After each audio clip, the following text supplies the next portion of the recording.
आप लोगों ने तो ऐसे कई लोगों के स्टोरीज सुने होंगे जो लोग काफी सक्सेसफुल हुए अपने लाइफ में और काफी नेम और फेम कमाए हैं। और बहुत कम ऐसे स्टोरीज सुने होंगे जो लोग फिजिकली हैंडीकैप्ड होते हैं।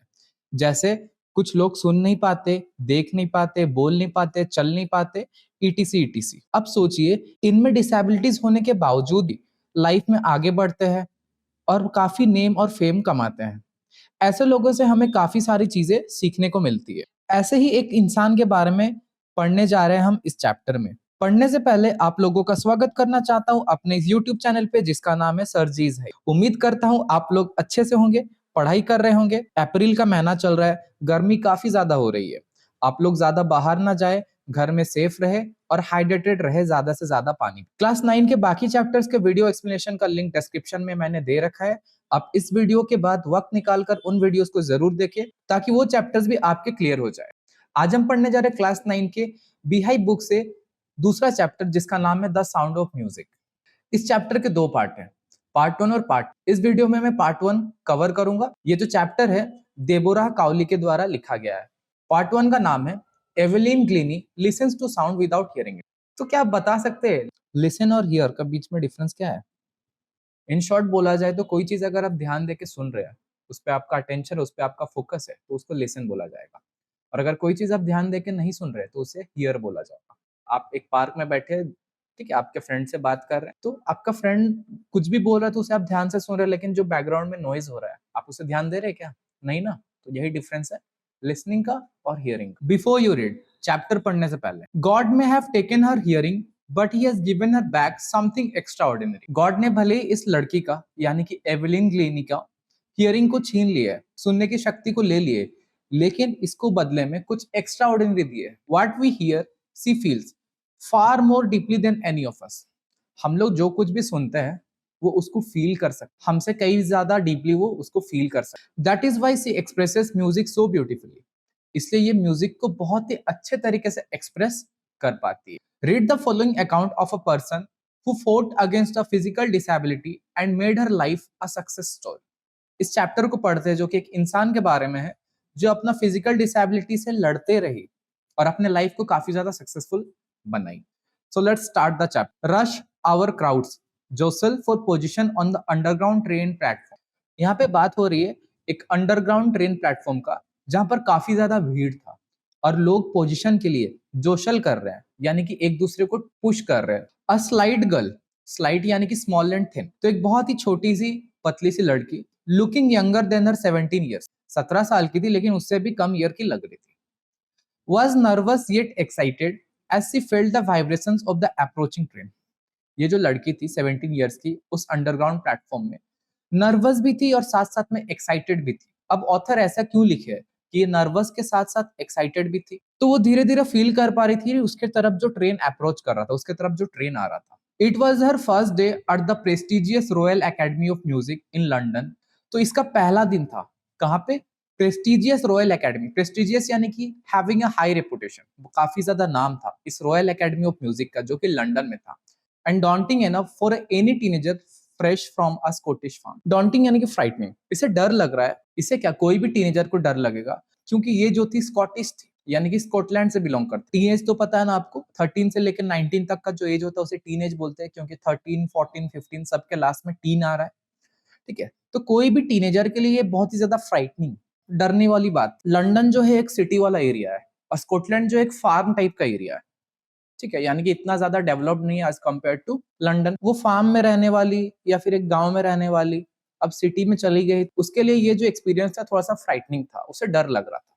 But this aspiring musician faced a bigger challenge than most, she was profoundly deaf. लेकिन ये जो एस्पायरिंग म्यूजिशियन थी, यानी कि a person who wants to be a musician, इसे म्यूजिशियन बनना था, इसके सामने एक बहुत ही ज्यादा बड़ा चैलेंज था। ये बहुत ही ज्यादा बड़ा चैलेंज को फेस कर रही थी than most of the people. वो क्या था? She was profoundly deaf. Profoundly यानी कि डीपली या एक्सट्रीमली, ये काफी ज्यादा बहरी थी। अब जरा इमेजिन कीजिए एक म्यूजिशियन, उसके लिए क्या इंपॉर्टेंट होता है कि वो जो भी म्यूजिक बजा रहा है उसके कानों तक सुनाई देना चाहिए, तब ना उसे पता चलेगा कि हाँ ये जो मैं धुन बजा रहा हूँ ये कैसा है। तो ये डेफ भी थी, साथ साथ में इसे एक म्यूजिशियन बनना था। आपको तो ये इम्पॉसिबल लगेगा, है ना? तो देखते आगे क्या होता है। Evelyn Glennie's loss of hearing had been gradual. बोला जा रहा है कि एवलिन ग्लिनी का जो हियरिंग का लॉस था वो ग्रेजुअल था, यानी कि धीरे धीरे हुआ। अचानक से इसे सुनाई देना बंद नहीं हुआ, ये धीरे धीरे हुआ, phases. Her mother remembers noticing something was wrong when the 8 year old Evelyn was waiting to play the piano. इसकी मम्मी को याद है जब एवलिन 8 years की थी तो एवलिन पियानो बजाने का इंतजार कर रही। तभी एवलिन की मम्मी ये नोटिस की कि इसके साथ कुछ ना कुछ गलत है। क्या नोटिस की, आइए देखते आगे। They called her name and she didn't move. Piano बजाने के लिए ये लड़की वेट कर रही थी, एवलिन, लेकिन जब इसका नाम बुलाया गया कि तुम आओ और पियानो बजाओ, तो ये हिली भी नहीं। I suddenly realise she hadn't heard। उसकी मम्मी को रियलाइज हो गया कि उसे सुनाई नहीं दिया। Says Isabel Glennie. उसकी मम्मी का नाम है Isabel Glennie. For quite a while Evelyn manage to conceal her growing deafness from friends and teacher. इसका जो बहरापन था धीरे धीरे बढ़ रहा था और ये अपने फ्रेंड से और टीचर से ये छुपाने की कोशिश की काफी समय तक। But by the time she was 11, her marks had deteriorated and her headmistress urged her parents to take her to a specialist. जब वो 11 साल की हो गई, उसके जो मार्क्स थे डेटेरियोरेट होने लगे, यानी कि धीरे धीरे बहुत ही ज्यादा खराब होने लगे। और उसकी जो हेडमिस्ट्रेस थी अर्ज की उसके पेरेंट्स से, यानी कि रिक्वेस्ट की उसके पेरेंट्स से कि इसे एक स्पेशलिस्ट के सामने ले जाए, यानी कि स्कूल के मार्क्स जो थे खराब आ रहे थे। अब बेचारी क्या पढ़ा रहे स्कूल में, क्या नहीं पढ़ा रहे, वो सुन पाएगी तभी ना कुछ लिख पाएगी अच्छे। It was then discovered that her hearing was severely impaired as a result of gradual nerve damage. जब स्पेशलिस्ट के सामने ले जाया गया इसे, एवलिन को, ये पता चला कि जो इसका हियरिंग है वो काफी ज्यादा इंपेयर हो गया, यानी कि काफी ज्यादा वीक पड़ गया है नर्व डैमेज की वजह से। दे वर advised that she should be fitted with hearing aids and sent to a school for the deaf। उसके पेरेंट्स को एडवाइस दिया गया कि इसे हियरिंग एड्स लगाने की जरूरत है, बहरे लोग जो कान में लगाते हैं ना, और इसे एक ऐसा स्कूल भेज दिया जाए जहां पर डेफ लोग रहते हैं। Everything suddenly look black, says Evelyn. Everything, सभी चीजें एवलिन को ना ब्लैक लगने लगे, यानी कि सभी चीज अचानक से अच्छे नहीं लगने लगे। एवलिन बोलती है क्योंकि उसे ऐसा स्कूल जाना बिल्कुल भी पसंद नहीं था जहां पर बहरे लोग हैं। But Evelyn was not going to give up. She was determined to lead a normal life and pursue her interest in music. लेकिन एवलिन जो थी ना, वो गिव अप करने के लिए तैयार नहीं था। काफी अच्छी चीज लिखी, लाइफ में कुछ भी हो जाए गिव अप नहीं करना चाहिए। इसका इतना बड़ा फिजिकल डिसेबिलिटी होने के बावजूद भी ये सोचे कि गिव अप नहीं करना चाहिए, एक नॉर्मल लाइफ जीना चाहती थी। ये डिटरमिन थी, ये ठान ली थी कि एक नॉर्मल लाइफ जिएगी और परस्यू करेगी इंटरेस्ट इन म्यूजिक। परस्यू यानी कि फॉलो करेगी इसका जो इंटरेस्ट है music. One day she noticed a girl playing a xylophone and decided that she wanted to play it. एक दिन एवलिन नोटिस की एक लड़की जाइलोफोन बजा रही थी। जाइलोफोन का इधर देखिए पिक्चर दिया है, एक म्यूजिकल इंस्ट्रूमेंट होता है जिसमें कि वुडन बार्स होते हैं डिफरेंट डिफरेंट लेंथ के। आप देख सकते हैं काफी सारे लकड़ियां हैं यहाँ पर, वुडन बार्स है अलग अलग लेंथ। एवलिन जब देखी एक लड़की जाइलोफोन बजा रही तो इसको भी इंटरेस्ट हुआ कि उसे भी बजाना है। Most of the teachers discouraged her but percussionist Ron Forbes spotted her potential. काफी सारे टीचर्स इसको डिस्करेज किए, लेकिन एक परक्यूशनिस्ट था। परक्यूशनिस्ट यानी कि एक पर्सन जो कि काफी सारे इंस्ट्रूमेंट्स बजा सकता है, उस परक्यूशनिस्ट का नाम था रॉन फॉप्स। वो इसका पोटेंशियल यानी कि जो क्वालिटी है, इसके अंदर जो छुपा क्वालिटी है, वो उसको पहचान लिया। He began by tuning two large drums to different notes. Don't listen through your ears, he would say. Try to sense it some other way. तो ये जो परक्यूशनिस्ट थे रॉन फॉप्स, ये दो बड़े बड़े ड्रम्स को ट्यून किए अलग अलग नोट्स, और रॉन फॉप्स एवलिन को बोले इसे अपने कानों से मत सुनो, इसे कोई दूसरे तरीके से सेंस करने की कोशिश करो, फील करने की कोशिश। Says Evelyn, suddenly I realized I could feel the higher drum from the waist up and the lower one from the west। Evelyn बोलती है अचानक उसे ये रियलाइज हुआ कि वो हायर ड्रम को वेस्ट अप से फील कर पा रही, यानी कि कमर से ऊपर वाले जो बॉडी के पार्ट्स है उससे फील कर पा रही, और जो लोअर ड्रम है उसे वो वेस्ट डाउन से फील कर पा रही है, यानी कि कमर से नीचे वाले जो बॉडी के पार्ट्स है उससे फील कर। Fourth repeated the exercise and soon Evelyn discovered that she could sense certain notes in different parts of the body. Fourth पूरी कोशिश कर रहे थे एवलिन को ये जो वाइब्रेशन है इसे फील करवाने के लिए, इसे सेंस करवाने के लिए, इसीलिए ये बार बार रिपीट करवाया। और बहुत ही जल्दी एवलिन को ये पता चल गया कि वो कुछ नोट्स को अपने बॉडी के डिफरेंट पार्ट्स तक फील कर पा रही है। I had learn to open my mind and body to sounds and vibrations, the rest was sheer determination and hard work. Evelyn ये बोल रही थी कि वो सीख चुकी है कि कैसे अपने माइंड और बॉडी को खुले रखना है ताकि वो साउंड्स और वाइब्रेशंस को सेंस कर पाए, फील कर पाए। और बाकी जो था शेयर डिटर्मिनेशन था, यानी कि स्ट्रॉन्ग डिटर्मिनेशन था और हार्ड वर्क था। उसी के वजह से वो अपना करियर बना पाएगी म्यूजिक में। कोई भी अगर हार्ड वर्क नहीं होगा उसे पता चलेगा ना। अगर आप कोई चीज सोचे हो करने के लिए लाइफ में, उसके लिए मेहनत नहीं करोगे तो कर पाओगे क्या, पहुंच पाओगे क्या? नहीं ना। कुछ लोगों को तो आजकल मोटिवेशन चाहिए होता है। अगर आप कुछ बनना चाहते हो, अगर आपका वाई क्लियर है, यानी कि आप वो क्यों बनना चाहते हो या फिर ऐसा क्यों करना चाहते हो लाइफ, मुझे लगता है कि आपको कोई भी मोटिवेशन की जरूरत नहीं पड़ेगी, क्योंकि अगर आपका वाई क्लियर है तो आपको मोटिवेशन नहीं चाहिए। She never look back from that point onwards. She toured the United Kingdoms with a youth orchestra, and by the time she was 16, she had decided to make music her life. तो उसके बाद से वो कभी भी पीछे जाने का नहीं सोची, बस वो ठान ली थी कि उसे म्यूजिक में ही अपना करियर बनाना है। एक बार क्या हुआ, वो यूनाइटेड किंगडम जाती है एक यूथ ऑर्केस्ट्रा के साथ, यानी कि जो कॉलेज ग्रुप होते हैं म्यूजिक के, ऑर्केस्ट्रा मतलब ग्रुप ऑफ म्यूजिशियंस। तो यूथ ऑर्केस्ट्रा यानी कि कॉलेज के बच्चे जो म्यूजिशियंस होते हैं उनके साथ वो गई थी यूनाइटेड किंगडम। और उस टाइम वो 16 की थी, और उस टाइम वो ये डिसाइड कर ली कि वो म्यूजिक को अपना लाइफ बना दे। She auditioned for the Royal Academy of Music and scored one of the highest mark in the history of the academy. ध्यान से सुनिए, वो जो रॉयल एकेडमी ऑफ म्यूजिक वो जो जा रही थी ऑडिशन, यानी कि एक छोटा सा परफॉर्मेंस देना, और जजेस आपको ये बोले कि आप इसमें अच्छे हो या नहीं हो, ठीक है। तो जो रॉयल एकेडमी ऑफ म्यूजिक में जो ऑडिशन दी थी, ये पूरा हाईएस्ट मार्क रखी वो उस एकेडमी में, पूरे हिस्ट्री में कोई भी इतना मार्क्स नहीं रखा था जितना एवेलिन मार्क्स रखी। She gradually move from orchestral work to solo performance. धीरे धीरे वो क्या की, ये जो ऑर्केस्ट्रा में परफॉर्म करती थी, यानी कि ग्रुप में जो परफॉर्म करती थी, धीरे धीरे ग्रुप में परफॉर्म करना छोड़ दी और सोलो परफॉर्मेंस करने लगी, अकेला परफॉर्मेंस करने लगी। At the end of her 3 year course she had captured most of the top awards. ये जो कोर्स करी थी म्यूजिक का 3 ईयर्स का था, तो इसका जो 3 ईयर का कोर्स है, खत्म होने से ही पहले वो बहुत सारे टॉप अवार्ड जो होते हैं म्यूजिक के, वो अचीव कर चुके। And for all this Evelyn won't accept any hint of heroic achievement. इतना कुछ वो हासिल कर ली थी, इतने बड़े बड़े अवार्ड्स अचीव कर ली थी, लेकिन फिर भी वो कभी भी अपना अचीवमेंट को हीरोइक नहीं दिखाती, दिखलावा नहीं करती थी कि मैं इतना बड़ा अचीवमेंट ले आई। घमंड नहीं था, यानी कि down to earth type of personality था। If you work hard and know where you are going, you will get there. Evelyn ये बोलती है, अगर आप लोग मेहनत करोगे और आप लोगों को पता है कि मेहनत आपको कहाँ ले जाएगा, तो डेफिनेटली आप वहां पर पहुंचोगे। And she got right to the top, the world's most sought after multi percussionist with a mastery of some 1000 instruments and hectic international schedule. और वो डायरेक्ट उस फील्ड में टॉप पे चले। पूरा वर्ल्ड भर में इसका जो डिमांड था बहुत ही ज्यादा था। और ये एक मल्टी परक्यूशनिस्ट थी। मल्टी परक्यूशनिस्ट यानी कि ऐसा इंसान जो बहुत सारे इंस्ट्रूमेंट्स बजा सकता है, एक दो नहीं, 5-10 नहीं, with a mastery of some 1000 instruments, लगभग हजारों इंस्ट्रूमेंट्स इसे बजाना आता था, वो भी अच्छे तरीके से। And hectic international schedule. Hectic international schedule यानी कि जितना भी परफॉर्मेंस वगैरह हो रहा था internationally, all over the world, तो इसे बुलाया जा रहा था परफॉर्म करने के लिए। It is intriguing to watch Evelyn function so effortlessly without hearing. Intriguing यानी कि फैसिनेटिंग एंड क्यूरियस।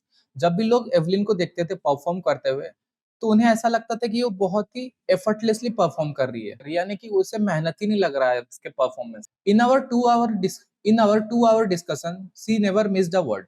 ऑथर ये बोल रहे हैं, उनका डिस्कशन चल रहा था एवलिन के साथ, 2 घंटे का डिस्कशन था और वो कोई भी वर्ड को मिस नहीं। Men with bushy beards give me trouble, she laughed. Evelyn ये बोलती है, जो मेन होते हैं जिनके बुशी बियर्ड्स होते हैं, यानी कि थोड़ा दाढ़ी बियर्ड जो होती है ज्यादा होती है, उन लोगों से उससे परेशानी होती है। It is not just watching the lips, it's the whole face, specially the eyes. Evelyn सुन नहीं सकती थी, इसलिए वो लिप्स को देखती थी, ताकि जो लोग सुन नहीं पाते ज्यादातर लिप्स को देखते हैं, ताकि अंदाजा लगाया जा सके कि सामने वाला इंसान का प्रोनाउंसिएशन क्या निकल रहा है और वो क्या बोलना चाह रहा है। एवलिन बस लिप्स को नहीं देखती थी, वो पूरा फेस को देखती थी, स्पेशली आईज को। She speaks flawlessly with a Scottish lilt. Flawlessly यानी कि बिना फॉल्ट या फिर मिस्टेक के। लिल्ट यानी कि एक तरीका होता है स्पीकिंग का, तो यानी कि स्कॉटलैंड में जैसा बात करते हैं ना, अलग अलग एरिया में बात करने का तरीका लोगों का अलग अलग होता है, वो स्कॉटिश में पूरा फ्लॉलेसली बोल सकती थी। My speech is clear because I could hear till I was 11। अब एवलिन ये बोल रही होती कि उसका स्पीच इसलिए क्लियर है, वो क्लियरली इसलिए बोल पाती क्योंकि वो 11 साल तक सुन सकती थी। But that doesn't explain how she manage to learn French and master basic Japanese.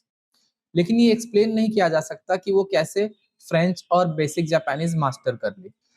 As for music she explains, it pours in through every part of my body. Evelyn बोलती है, म्यूजिक जो है मेरे बॉडी के हर एक part में घुला हुआ है, मिला हुआ है, दौड़ रहा है।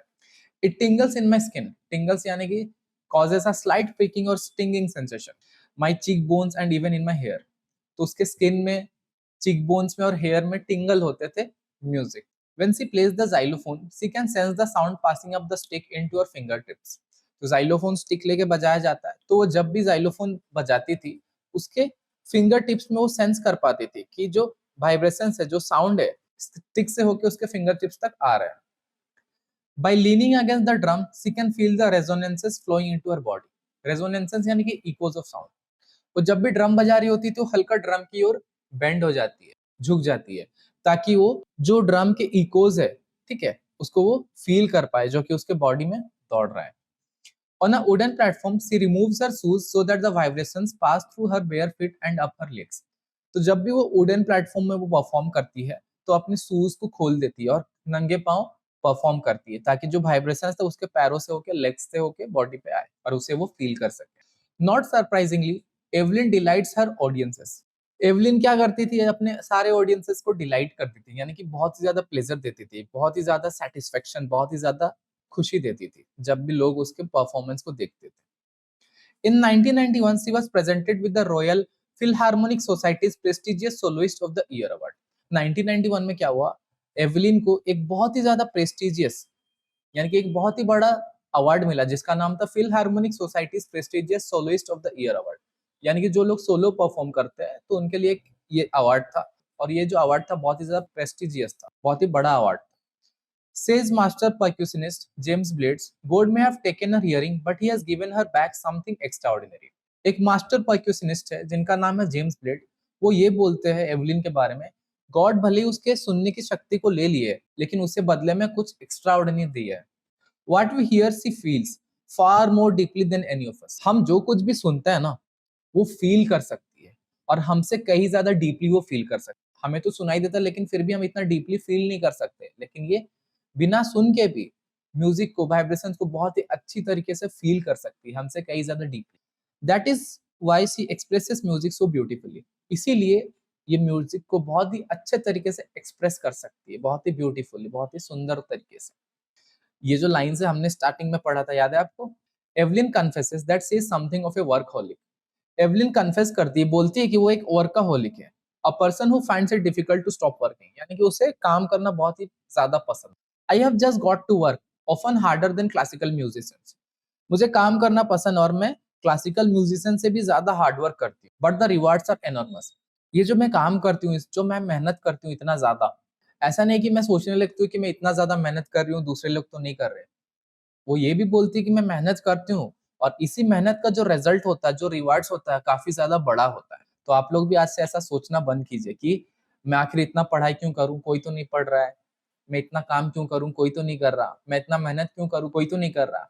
ये जो मेहनत है, ये जो पढ़ाई आप किसी को नहीं दे दोगे, ये आप ही के फ्यूचर को संवारेगा, और इसके जो रिवार्ड्स है आपको काफी अच्छा मिलेगा, काफी बड़ा मिलेगा.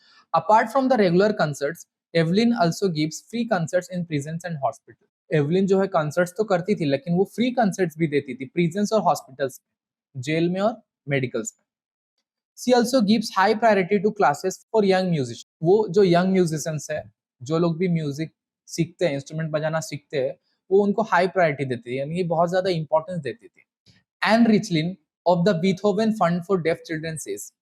एन रिचलिन एक इंसान का नाम है, और इसका एक फंड था जिसका नाम था बीथोवेन फंड. फंड पता है, जहां पर पैसे इकट्ठा किए जाते हैं. तो ये जो पैसा इकट्ठे किए जाते थे, डेफ चिल्ड्रन के लिए किए जाते थे. तो एन रिचलिन बोलती है, she is a shining inspiration for deaf children. Ann Richlin बोलती है कि एवलिन जो है बहुत ही ज्यादा इंस्पायर करती है डेफ चिल्ड्रन. अब एवलिन भी डेफ है, डेफ होने के बावजूद भी वो इतना कुछ अचीव कर ली, तो बाकी जो डेफ बच्चे हैं जब उसको देखेंगे एवलिन को, तो उन्हें भी क्या होगा, वो भी इंस्पायर हो जाएंगे, वो भी सोचेंगे कि हाँ, ये भी डेफ है, हम भी डेफ है, ये इतना कुछ अचीव कर सकते, तो हम भी कर सकते. They see that there is nowhere that they can not go. Deaf children को भी लगता है कि हाँ, वो लोग भी कहीं ना कहीं पहुंच सकते हैं, जैसे कि एवलिन इतना कुछ हासिल कर चुकी थी, एक इतना ऊंचा मुकाम में पहुंच चुकी थी, एक इतना ऊंचा लेवल में पहुंच चुकी थी, तो ये बच्चे भी पहुंच सकते हैं, उन्हें ऐसा फील होता था. Evelyn Glennie has already accomplished more than most people twice her age. ये बोला जा रहा है एवलिन इतना कुछ हासिल कर ली थी, उससे डबल एज के लोग भी इतना कुछ हासिल नहीं किए. She has brought percussion to the front of the orchestra and demonstrated that it can be very moving. Percussion यानी कि इंस्ट्रूमेंट्स होता है, तो जो इंस्ट्रूमेंट्स है वो जब भी परफॉर्मेंस होता था पीछे रखा जाता था. जब भी एवलिन परफॉर्म करती थी, तो जो भी परक्यूशन थे यानी कि इंस्ट्रूमेंट से उसे ऑर्केस्ट्रा के फ्रंट में ले आया जाता था and demonstrated that it can be very moving. और इसका एक बहुत ही स्ट्रॉन्ग इमोशनल इफेक्ट भी होता था लोगों के ऊपर कि आखिर स्टेज के पीछे इंस्ट्रूमेंट रखा जाता था, लेकिन जब एवलिन बजा रही तो स्टेज के आगे आके रखा जा रहा है। She has given inspiration to those who are handicapped. Handicapped लोगों को बहुत ही ज्यादा इंस्पायर करती थी Evelyn. People who look to her and say if she can do it I can. जो लोग भी उसे देखते थे तो वो ये बोलते थे कि अगर वो कर सकती तो हम भी कर सकते हैं, भली हैंडीकैप्ड हो भली नॉर्मल इंसान। And not the least, she has given enormous pleasure to millions. और एवलिन काफी ज्यादा लोगों को बहुत ही ज्यादा प्लेजर दी है, मिलियंस ऑफ लोगों को प्लेजर यानी कि बहुत ज्यादा हैप्पीनेस। तो यही था हमारा चैप्टर। ऑथर का नाम है देबोरा काउली। तो इस चैप्टर से आपको क्या सीखने को मिला? इस चैप्टर से हमें ये सीखने को मिलता है, सबसे पहली चीज, कभी भी गिव अप नहीं करना चाहिए। चाहे लाइफ में कोई भी सिचुएशन हो, कितनी भी प्रॉब्लम्स हो, आप कभी भी गिव अप मत कीजिएगा। दूसरी चीज कि अगर आप एक चीज को पाने के लिए डिटरमाइंड हो, मेहनत करने के लिए तैयार हो, अगर आपको पता है कि आप अभी मेहनत करोगे तो आप इस मेहनत की वजह से एक अच्छे प्लेस पे होगे, एक अच्छा लाइफ जी रहे होगे। तीसरी चीज ये कि कभी भी हम मेहनत करेंगे तो ये हमें नहीं सोचना कि मैं इतना मेहनत क्यों करूं, बाकी लोग तो इतना नहीं कर रहे हैं। बस आप एक चीज याद रखिए, ये जो मेहनत है ये आपको काफी अच्छे रिवार्ड देगा आपके लाइफ आने वाले फ्यूचर में। आई होप आप सभी को इस चैप्टर के पार्ट 1 का वीडियो एक्सप्लेनेशन अच्छे तरीके से समझ में आया होगा। क्लास 9 के बाकी चैप्टर्स के वीडियो एक्सप्लेनेशन का लिंक मैंने डिस्क्रिप्शन बॉक्स पे दे रखा है, आप उसे भी जरूर देखें ताकि वो चैप्टर्स भी आपके क्लियर हो सके। तो जल्द ही मिलते हैं इस चैप्टर के पार्ट 2 के वीडियो एक्सप्लेनेशन के साथ। तब तक के लिए goodbye and take care.